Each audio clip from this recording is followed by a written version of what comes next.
नमस्कार शेतकरी बंधू आणि भगिनींनो, मी संजय गायकवाड वसंत शेवगा शेती या शेतकरी बांधवांच्या यूट्यूब चॅनलवर सर्व शेतकरी बंधू भगिनींचे मनापासून स्वागत करतो. शेतकरी मित्रांनो, आज जे शेतकरी शेवगा लागवड करू इच्छितात आणि उन्हाळी शेवगा लागवड करू इच्छिणाऱ्या शेतकऱ्यासाठी आजचा हा व्हिडिओ एक खास मार्गदर्शनपर मी बनवत आहे. आणि या व्हिडिओमध्ये उन्हाळी शेवगा लागवड कशी असणार आहे यावर सविस्तर सखोल मार्गदर्शन करणार आहे. मागील काळामध्ये सुद्धा उन्हाळी लागवड केल्यानंतर काय होऊ शकतं हे व्हिडिओमध्ये मी सांगितलेलं असताना तरीसुद्धा आजच्या व्हिडिओमध्ये मी पुन्हा तुम्हाला उन्हाळी शेवगा लागवडपर मार्गदर्शन करणार आहे. व्हिडिओ शेवटपर्यंत नक्की पहा. आपण पावसाळी शेवगा लागवडीचा अभ्यास केला, हिवाळी शेवगा लागवडीचा अभ्यास केला, आता उन्हाळी शेवगा लागवडीचा अभ्यास करत आहोत. उन्हाळी शेवगा लागवड ही वर्षातील सर्वोत्कृष्ट शेवगा लागवड ठरत असते. हे मी नेहमी वारंवार सांगत राहिलेलं आहे. ती कशी सर्वोत्कृष्ट लागवड ठरू शकते हे आजच्या व्हिडिओमधून आपण पाहून घेऊया. पावसाळी शेवगा लागवड केल्यानंतर पावसाळी समस्या ह्या अनेक शेवगा शेतीमध्ये उभ्या राहत असतात. सतत रिमझिम पाऊस, मोठा पाऊस राहिला की लहान रोपांची मर होत असते आणि तणांचं व्यवस्थापन अवघड पडतं. किडीचा प्रादुर्भाव अधिक राहतो. पावसाळी दिवस तसं शेवगा पिकास मानवत नाहीत, म्हणून पावसाळी शेवगा लागवड म्हणजे एक संकट ठरू शकते. तर हिवाळी शेवगा लागवड केल्यानंतर हिवाळी दिवसामध्ये जास्त थंड हवामान असल्यामुळं झाडांची वाढ ही मंदावलेली असते आणि झाडाची वाढ खुंटते, झाडाचं खोड मजबूत होत नाही. अपुरा सूर्यप्रकाश वगैरे राहिला की झाडांना हवा तसा वाढ दिसून येत नसते. त्यामुळे हिवाळी शेवगा लागवडसुद्धा चांगली राहते, पण झाडांची वाढ कमी राहते.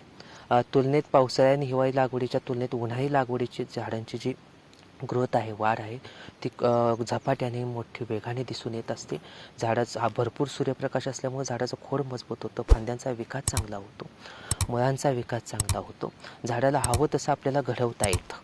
आणि शिवाय उन्हाळी दिवसामध्ये तणांचं व्यवस्थापन आपल्याला सहज सोपं बनत असतं. म्हणजे झाडांना हवं तसं आपल्याला घडवता येतं. म्हणून उन्हाळी शेवगा लागवड ही सर्वोत्कृष्ट शेवगा लागवड ठरत असते. पुढील काळामध्ये अधिक उत्पादन घेण्याच्या दृष्टीनं झाडाला एक चांगल्या पद्धतीनं तयार करण्यासाठी आपण उन्हाळी शेवगा लागवड ही करत असतो. उन्हाळी शेवगा लागवड जरी आपण करत असू तरी आपण उत्पादन हे ठरवून पुढील काळामध्ये हिवाळी आणि उन्हाळी असं दोन भार व्यवस्थापन करण्याच्या दृष्टीनं आपण उन्हाळी शेवगा लागवड करायची आहे. उन्हाळी शेवगा लागवड केल्यानंतर पुढील काळामध्ये म्हणजे हिवाळी बहारापर्यंतचं जे कामाचं व्यवस्थापन असणार आहे ते वेगळ्या पद्धतीनं असणार आहे. तर ते कसं असणार आहे ते थोडा अभ्यास करून समजून घ्या. आणि उन्हाळी शेवगा लागवडीसाठी तुम्ही नक्कीच आज जर विचार करत असाल तर उन्हाळी शेवगा लागवडीसाठी समोर या आणि लागवड करू शकता. उन्हाळी शेवगा लागवड करणाऱ्या सर्व शेतकरी बंधू भगिनींना वसंत शेवगा शेती परिवाराकडून खूप साऱ्या शुभेच्छा देतो. आणि मागील काही दिवसापासून मी वसंत शेवगा शेती या यूट्यूब चॅनलवर व्हिडिओ घेऊन आलो नाही, कारण समोरून हवा तसा प्रतिसाद येत नसल्यामुळे थोडे दिवस म्हटलं की थोडं थांबावं.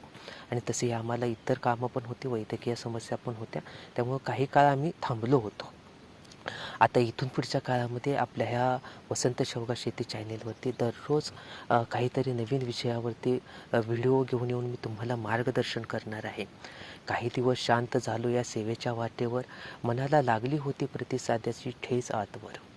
पण शेतकऱ्याच्या विश्वासाने पुन्हा पेटला दिवा, मातीतल्या लेकरासाठी उभा राहिलो नवा. शेतकरीच माझा विठ्ठल, शेतच माझी पंढरी, शेवग्याच्या झाडातून फुलते सुखाची वारी. अनुभवाचे दान देईल मातीतल्या लेकरांना, शेवग्याचा साधू म्हणे विठ्ठल भेटे शेतकऱ्यांना. पांडुरंग हरी विठ्ठल रखुमाई.